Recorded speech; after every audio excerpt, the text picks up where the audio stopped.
My name is Claire Lyons, and I'm Curator of Antiquities, and I'm delighted to welcome you to the Getty Villa. The Bacchus Uncorked series explores the ancient times and places where art, archaeology, grapes, and the culture of wine drinking intersect. Tonight's excursion back to the Bronze Age is inspired by our current exhibition, The Kingdom of Pylos, Warrior Princes of Mycenaean Greece. This display has been organized in collaboration with the Hellenic Ministry of Culture, the Effort of Antiquities in Kalamata, the University of Cincinnati, all of which joined forces with the Getty on this first major display of Mycenaean art outside of Europe. According to Homer, Sandy Pylos was the homeland of the legendary warrior in the Trojan War, the wise King Nestor.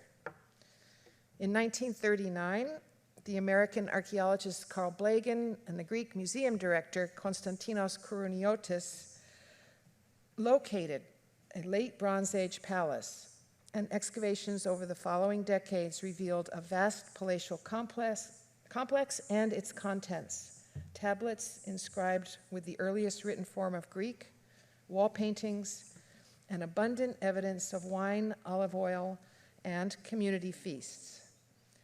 The latest discoveries from Pylos, including the grave of the Griffin warrior that earned worldwide press a couple years ago, are now on view on the second floor of the villa. Now it's my great pleasure to welcome our speakers. Catherine Pratt, an assistant professor of Greek archaeology at the University of Texas at Austin, completed a PhD in archaeology from UCLA, specializing in Aegean Bronze Age and Iron Age. Her first book on oil, wine, and the cultural economy of ancient Greece came out in 2021, and just published this year is Economy and Commodity Production in the Aegean Bronze Age. Her scholarship ranges broadly from early amphorae, that is the transport jars that were so essential for trade, to the economic importance of figs. In addition, Catherine is currently co-director of the Bays of East Attica Regional Survey Archaeological Project in Portorafti, Greece. Following Professor Pratt's talk, Diego Meraviglia will take the stage. A professional sommelier whose recommendations have shaped Bacchus Uncorked for several years, Diego is president and director of education for the North American Sommelier Association.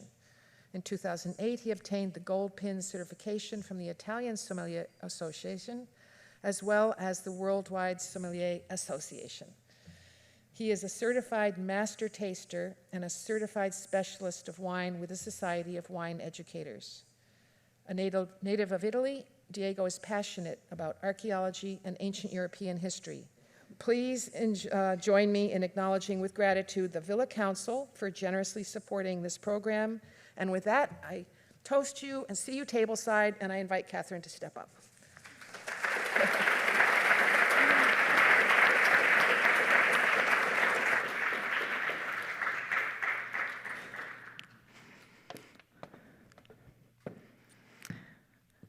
Thank you, Claire, and thank you to the whole Getty team for inviting me here to this really amazing and very fun event. Today, I am going to talk to you about a few things. We're going to start with life in the time of the Griffin warrior and his descendants. We'll then turn to how did people grow vines and produce wine in Mycenaean Greece? And how did people drink that wine in the Age of Heroes, and how do we know? I'll then talk a little bit about olive oil in the Aegean Bronze Age, and we'll finish with an important question. Were King Nestor and the Griffin warrior oinophiles?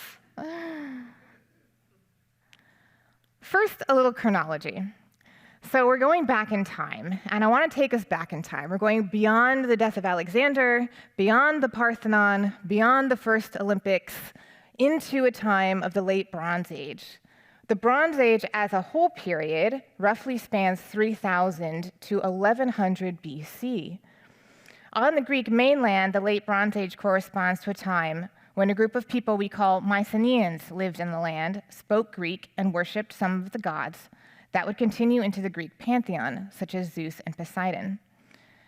The Griffin warrior lived at the beginning of this period, around 1450 BC, and his descendants would build massive citadels and command large territories. King Nestor is, of course, a character. He's a character in the Iliad and Odyssey that is said to have been the king of this place of Pylos. We call the group of people living here Mycenaeans, as I said, but we have a few major citadels, and those major citadels are located at Iolcus, Thebes, Athens, Mycenae, Tiryns, Sparta, and of course, Pylos. Pylos, where the tomb of the Griffin warrior was found, became a prominent Mycenaean citadel. It's located on the top of a hill, which you can see on the right in this really awesome 3D reconstruction. And it commands a very good view of its own territory. It had two large provinces, so it actually could command the territory that it saw and a territory over that far ridge you see in the top right there. The citadel itself was the home of a wanox, a type of chieftain, who likely held court within a throne room, or the word that we use is called a megaron, which is what you see here on both sides. And that megaron had this circular central hearth, and next to this hearth was a throne, and that throne, we think, is where the wanox held court. As you can see in the reconstruction, the walls and the floors, not the walls here, but did have frescoes, these beautiful frescoes.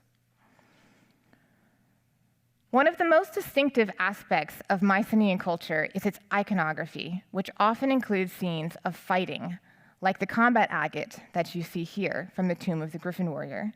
But we also see scenes of hunting and fearsome creatures like lions and bulls and griffins. Mycenaean culture is also distinctive for its megalithic or large stone architecture. In fact, the stones are so big that later ancient Greeks believed only giants, like the Cyclops, could have constructed these massive walls surrounding most Mycenaean citadels. And for this reason, this type of masonry is also called Cyclopean. Now, the Mycenaeans, they spoke an early form of Greek, and they used a script we call Linear B to write it on clay tablets. Now, the tablets themselves were actually not supposed to be kept permanently. They were actually sort of reused, but the ones that we have and the ones that you'll see at the exhibit were sort of accidentally fired when the palace was burned down. So we have a nice little snapshot of the end of the time of this palace. Unfortunately, they're not used to write epic poems and histories. They were, in fact, only used for economic documents, products coming into the palace and going out of the palace, taxes and things like that. Scribes would record products coming in and out, and they were very specialized people. They knew how to use this script. Not many people did. And these commodities included barley, wheat, figs, olives, and of course, wine. Wine was recorded using variations of this symbol that you see here. And we're going to turn back to this symbol a little bit later when we talk about the different flavors and qualities of wine that we might have in the late Bronze Age. But first, how was wine produced in the late Bronze Age? As a native plant to the Aegean, wild varieties of grapes were already present. However, it's not until the early Bronze Age on Crete that we first have evidence for the purposeful pressing of grapes and the fermentation of that juice into wine. During the Bronze Age, we have actually no evidence for varietals of grapes or cultivars, so everyone grew the same type of grape. How they grew them is up for debate, but there's some evidence that they might have trained vines to grow up trees. In fact, one tablet from Pylos lists 1,000 vines and 1,000 fig trees. So there's some speculation that they actually trained the vines to grow up the fig trees. Innovative ways of growing grapevines are still practiced on the island of Santorini today, which we'll hear more about later with Diego. And what's interesting there is that they actually train the vines to grow in circles, to grow in a coil, to protect the grapes from the very harsh elements and to take full advantage of keeping moisture in. So some of these earlier, innovative ways of growing vines might have been practiced in the late Bronze Age as well. Once the grapes were collected, they could be pressed on a smaller scale with a series of spouted basins that we see on the left, or on a larger scale using depressions cut into the bedrock at different levels. So the grapes would be stomped in the top level and the juice would flow into the lower level. Fermenting wine was typically stored in large ceramic containers that we call pithoi. And the palace at Pylos had a really large building solely dedicated to the storage of wine. And it could hold over 5,000 liters. And this is what we see here, all these large pots. This is during excavation, so everything is still sort of broken with the dirt in it still. When people were ready to partake in the beverage, they often used special wine cups. The ordinary drinking cup was the ceramic kylix, seen in the top row here. Over 3,000 kylixes, which is the plural for kylix, were found in storage pantries in Pylos, suggesting that they held large feasts here in the different courtyards around the palace. Of course, only the most famous and important people were allowed to have this very close-knit group in the Megaron itself. Everyone else had to be outside in big courtyards. Wealthy and important people, like the Griffin warrior, would also drink out of not ceramic cups, but gold or silver cups, such as the Keftiu cup you see here on your left, which you can see upstairs.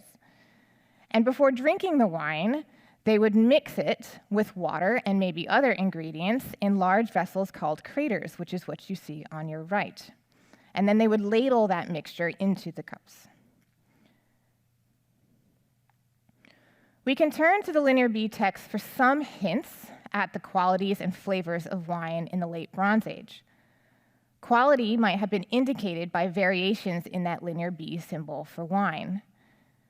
Flavors might have been indicated by variations in adjectives like meretillo, which might have meant honeyed, like they added honey to make it sweeter. And finally, lines on the wine symbol might indicate the number of years old it is or its vintage. One indication that Bronze Age people drank aged wine comes from the Odyssey, where Odysseus has storerooms with pithoi of wine, sweet to drink, aged, standing keeping the unmixed divine drink inside. We can also use a process called residue analysis to analyze what substances containers once held. One of the more common residues discovered in drinking cups was, of course, wine, but also mixed with pine resin. And this could be an early form of retsina, a drink still enjoyed in Greece today. Yes, it's good. I like it. It's interesting. It's an acquired taste. Other residues, and this is a real acquired taste, other residues indicate a mix of wine, barley beer, and honey mead, a concoction that's been called Greek grog. And this Greek grog was made famous by the late but very great Patrick McGovern, who was a pioneer of residue analysis and the use of it with ancient beverages. And so he discovered this mixture in lots of different cups throughout ancient Greece, throughout the late Bronze Age, and even into what's modern-day Turkey. And so he actually teamed up with a brewery in Delaware called Dogfish Head Brewery to recreate this Greek grog, and it's called the Midas Touch, which is what you see here. It's still available in some small quantities on the East Coast, so if you're ever in that area, I do suggest trying it out. It's quite good. We can also see a similar mixture in the Iliad and Odyssey. Both epics actually mention a potion or a sicyon that's sort of like almost like a magical thing or like a curative thing that is made with wine and to which you add cheese, honey and barley. Yes, the cheese is the one that's different, of course, that we don't expect very much, but it's possible. We do find graters, like cheese-looking graters, in tombs in sort of sets that go with drinking, so it's not impossible. Now, the customs and habits of drinking wine might be indicated by images on pots, rings, and frescoes, such as the three you see here. This drinking scene on your left is on a crater, one of those big mixing bowls, and you can see the person seated on the left here, sort of holding up one of those kailikis. A gold signet ring on your top right shows a very important person or god, maybe, holding up a cup, and in front of him or her is a series of these, what we call Minoan genii. They're these sort of special creatures that are part hippo, part crocodile, interesting things, and they often carry these pitchers with them. And then on the bottom right here, you have a toasting scene. This one is from Knossos, but the palace at Pylos also had a very similar scene in the Megaron, in the throne room. So we know it was a relatively common type of scene to have. And these scenes of toasting, this raising up of the glass, might be part of initial libations to the gods before drinking.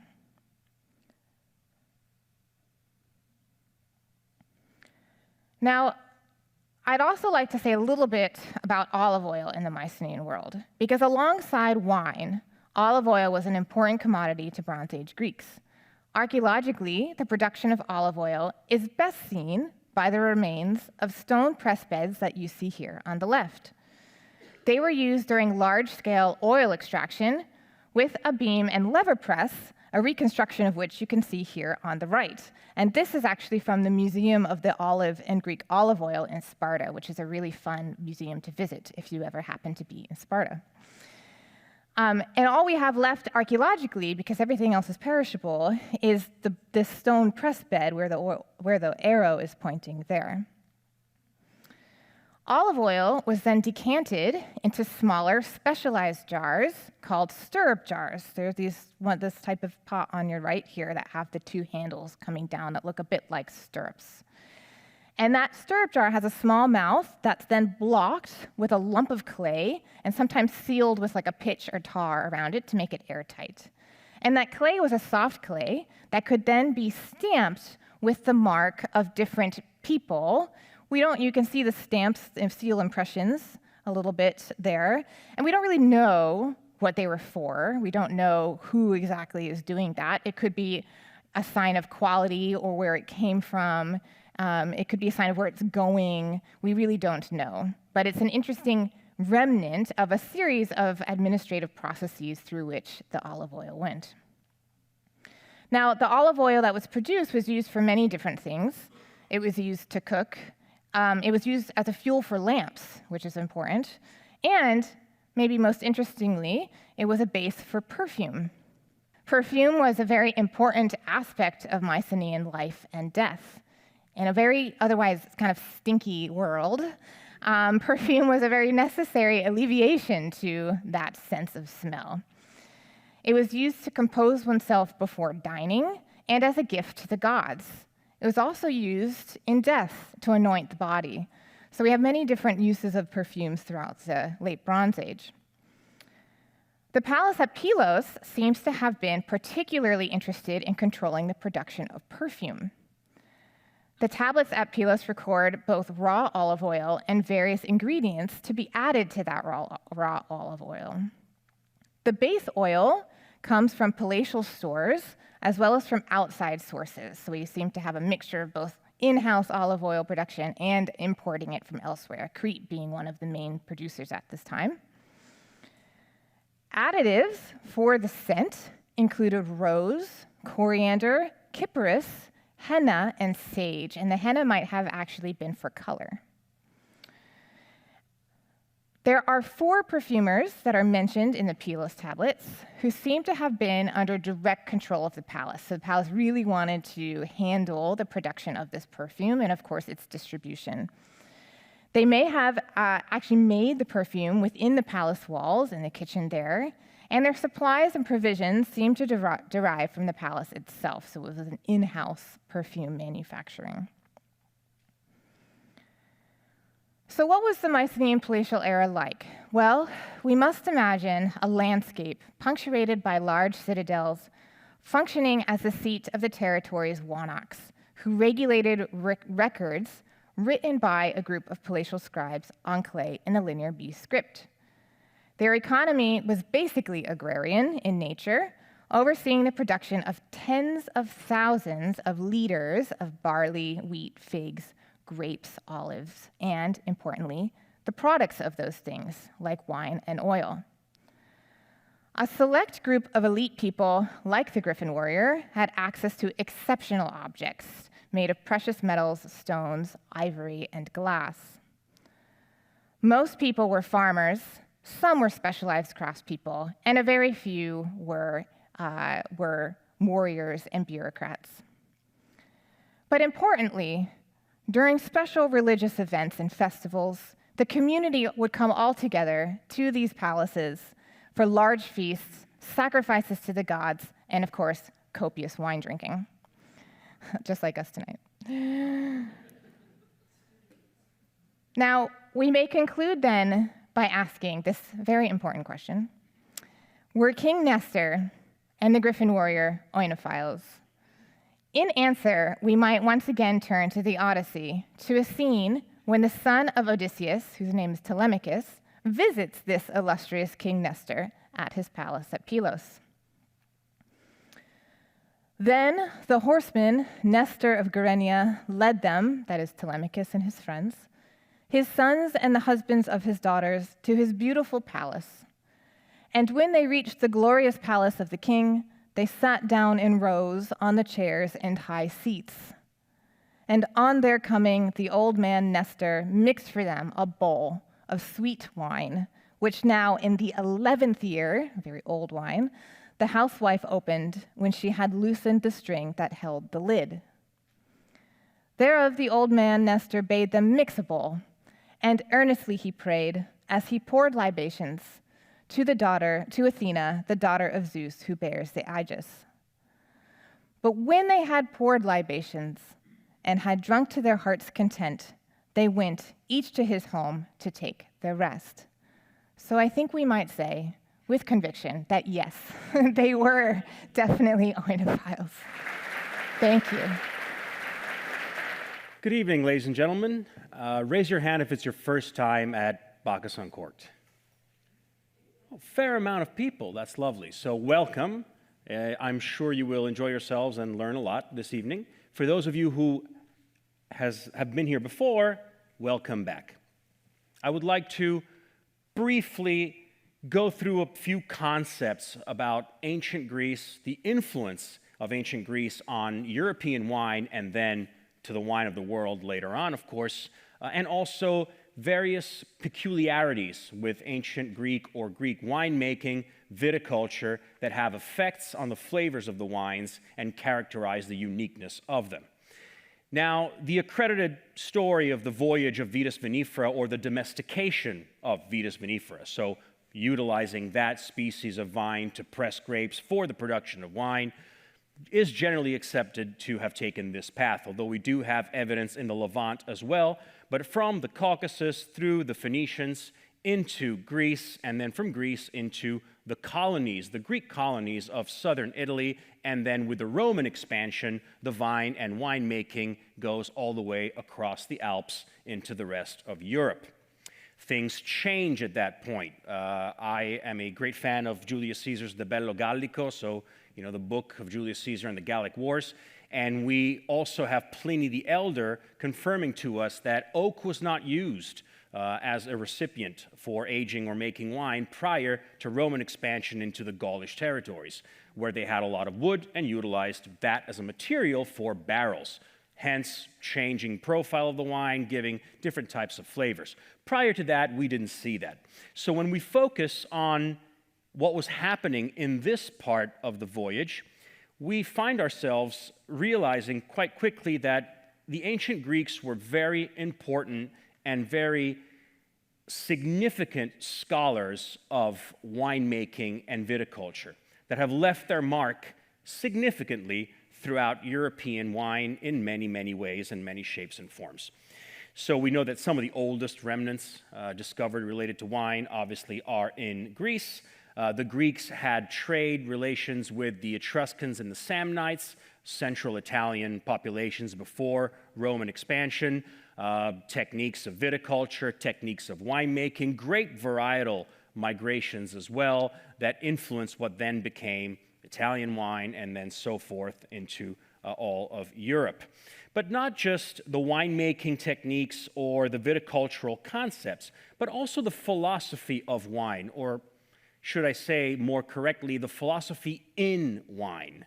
A certain spirituality tied to the consumption and the enjoyment of this beverage that has carried through for centuries and centuries. At the height of the Greek colonies, we see how southern Italy, southern France, and certain parts of Spain were obviously influenced, and there to this day we find Greek viticultural techniques, varietals that have etymologies of Greek origins, and so on and so forth. The migration of Greek grape varietals into southern Italy and then even back, as we shall see with one specific varietal, is also significant.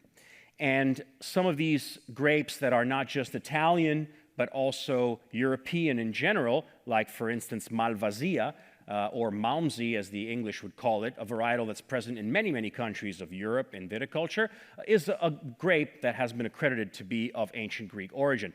Greco's pretty evident to figure that one out through the etymology. But we also have Negro Amaro, Aglianico, very famous and important varietals in southern Italy, and also this Gaglioppo, which is a grape varietal important in the region of Calabria in southern Italy, which was part of Megale Hellas, so it was part of, the greater Greece. And indeed, that has been known to be one of the wines that was offered at the ancient Olympics as a prize in honor to the winners of the Olympics. So a significant influence back and forth there too. But if we dive into things in a little bit more of a technical point of view, and we look at viticulture or wine making techniques or categorizations, we see some interesting factors that were left over by the ancient Greeks. First and foremost, the goblet vine training system, which is that one right there. In southern Italy, we call it alberello greco, so the Greek bush vine. It was a typical technique utilized by the ancient Greeks and then spread into southern Italy. You find that also in southern France. If you go to the Rhone Valley or Provence, you'll see that as well. Unique way of training the vine that produces little amount of fruit, so low yields, and we know that low yields produce higher quality grapes. Hence, it's considered a very, very high quality vine training system. What it's not good for is your back. Hence, if you're producing a lot of bottles or doing a more commercial production, that is not a type of viticultural technique vine training system that you want to use.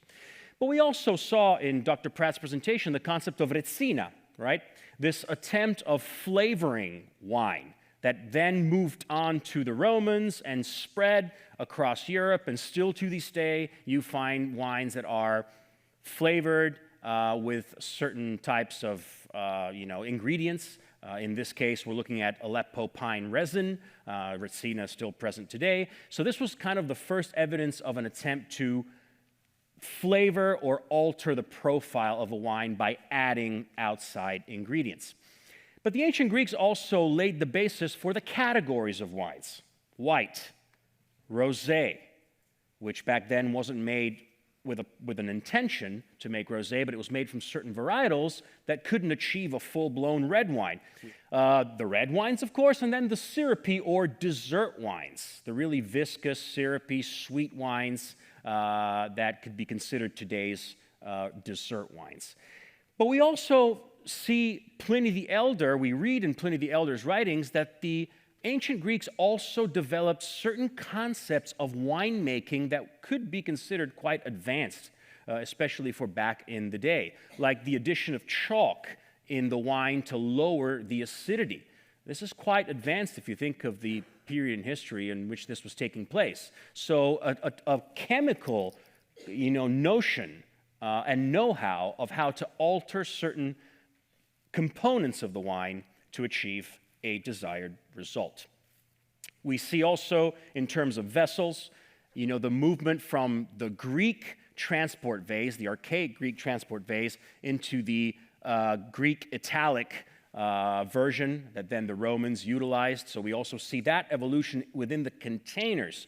Remember what I said about oak not being used back then, and it was all clay amphora. A neutral type of vessel that did not impart or alter the flavor of the wine, because oak, wood, will, of course. That changes things. But if we look at, for instance, the Mycenaean Greek period in terms of geography, and we look at the late Bronze Age, we see the Minoan civilization in Crete being key to the history of purposeful winemaking. Indeed, one of the earliest known wine presses that have been discovered has been discovered on the island of Crete. And you can see a picture of it right there. I believe Dr. Pratt had a diagram as well in her presentation, so this is just a photo of it. So this is one of the most ancient wine presses discovered, so we know that there was a concept, a method, and a specific intention of utilizing Vitis vinifera fruit to press and make wine. Most importantly, though, especially for me, is the philosophy in wine. And I think we need to teach a little bit more of this to Gen Z, since they're not getting it. But wine is a sacred beverage.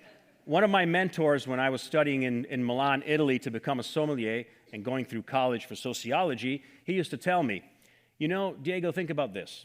You're Christian, right? You're Italian. The only beverage that's mentioned in the Holy Bible is wine. Not even water. Not even water. Right? Remember what Benjamin Franklin said, right? That in beer there's strength, in wine there's wisdom, and in water there's bacteria.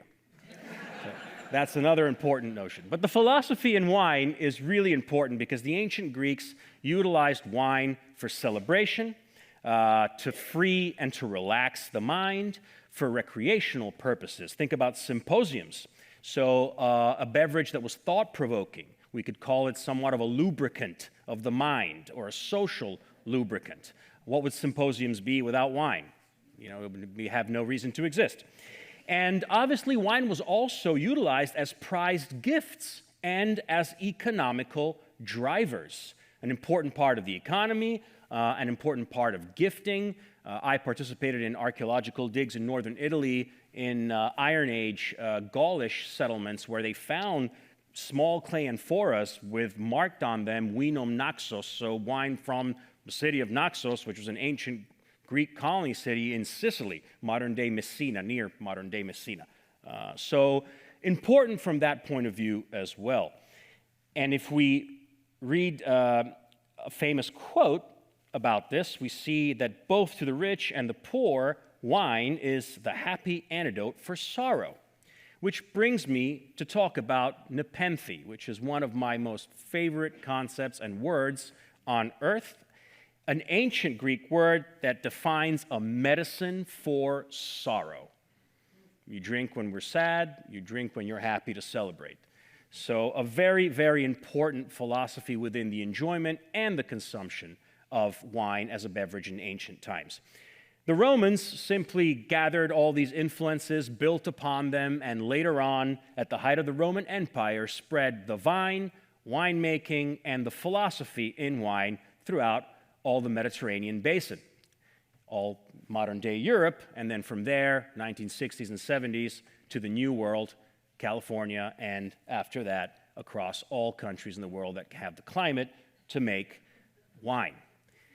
So let's talk about Greece in terms of modern-day wine-making Greece.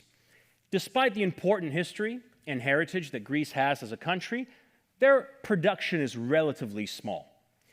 They do not have a significant commercial presence around the world. Countries like France and Italy have obviously been far more important from that point of view. But it's got a really interesting and very unique wine production. Generally speaking, it's a patchwork of island viticulture that produces highly marine-influenced wines. The effect and the influence of the sea and the ocean in Greek wine is paramount. Most Greek wines will always have these notes of mineral oceanic quality, shellfish, seawater, this saline kind of quality, salty, sapid on the palate. There are evident oceanic characteristics in Greek wines. Wines made, for the most part, for the vast majority, from a slew of indigenous varietals. Greece is not a place that does much Cabernet Sauvignon, Merlot, Syrah, and whatnot. They utilize indigenous varietals that are very, very unique and very adapted to the environment. Let's call it terroir, in that great wine French term, where they grow. Mainly 8 wine regions make up Greece's production. And I always like to close with a quote, an ancient quote regarding wine, and I think these two are perfect for the evening. "Nothing more excellent, no more valuable than wine was ever granted mankind by God." Totally agree with that. Definitely, and as I said, as my mentor used to say, the only beverage mentioned in the Holy Bible. "For wine is the most beneficial of beverages, the pleasantest of medicines, and the least cloying of appetizing things." I hope you agree with both quotes this evening. Please enjoy yourselves, and thank you very much for coming.